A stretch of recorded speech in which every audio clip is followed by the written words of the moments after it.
More Americans are now supporting the GOP tax overhaul. A new poll by the New York Times and SurveyMonkey showing 51% approve of the new tax law. That is up from 46% in January, and it comes as Republicans are reportedly divided over which agencies should actually be overseeing and writing the new tax law regulations, according to the Wall Street Journal.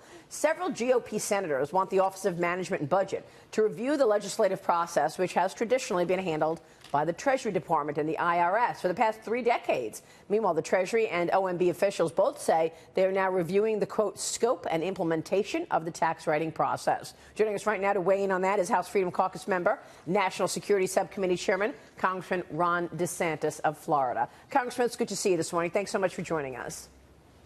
Good morning.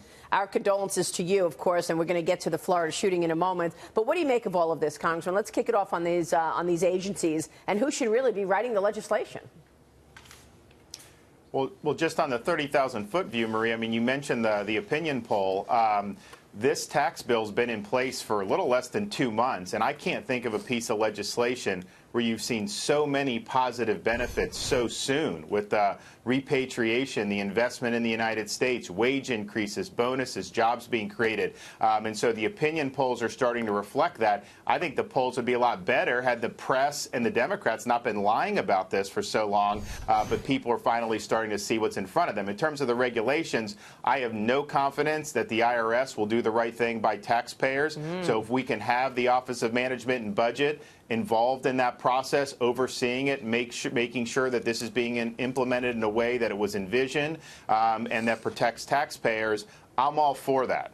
Yeah, well, that's interesting that you say that about the IRS. Let me just point out that Home Depot earnings are out, hitting the tape right now. We've been waiting for these numbers. They are better than expected in terms of revenue at $23.9 billion, earnings as well. So we'll see what the stock does today. But you're right, the tax implementation has been felt. And you're seeing corporations report better than expected earnings, like we're seeing this morning from Home Depot, and other companies give out bonuses as a result of that tax plan. So you're saying you don't trust the IRS to oversee the legislation then?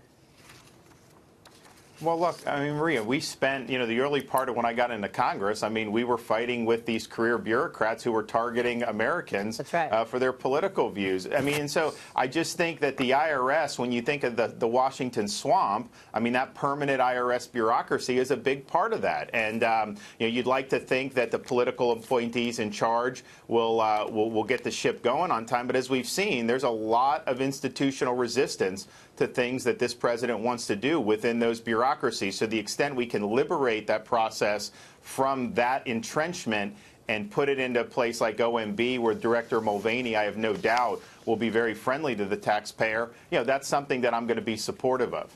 Congressman, it's Brian Brenberg. The news on tax reform has been good. You're seeing public opinion change. That's going to be good for Republicans in the midterms.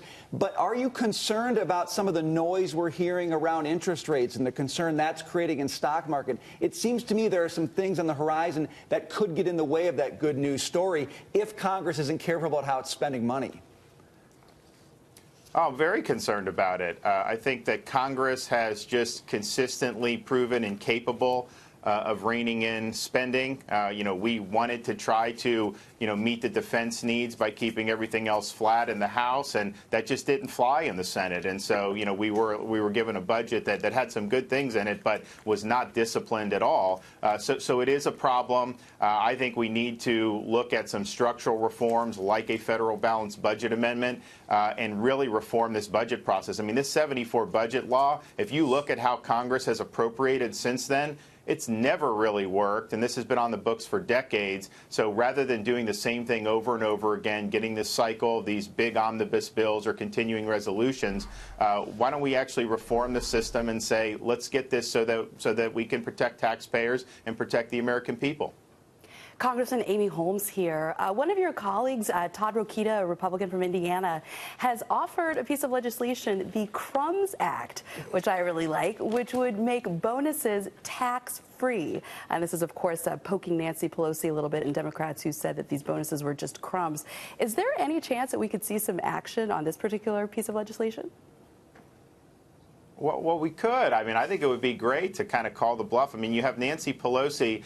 She's a very wealthy San Francisco liberal, and she's scoffing at people who are seeing salary increases and bonuses and some of the new jobs that are being created. And I just think it shows that she's out of touch. What I would also do, though, is you remember during the tax debate, one of the main arguments the Democrats used against the Republican plan was, hey, they're making the corporate tax reform permanent, but they're only giving you tax cuts for 10 years. Now, the reason the Senate did that is because of the arcane budget rules, and there's just different reasons. But hey, if that was a problem for the Democrats, we should say, you know what, you're right. The individual rates should be made permanent. Right. Let's put that bill on the floor and call your bluff. And I bet you would see people like Nancy Pelosi who complain that the individual tax cuts weren't permanent, nevertheless vote against it if we were to put that on the House floor.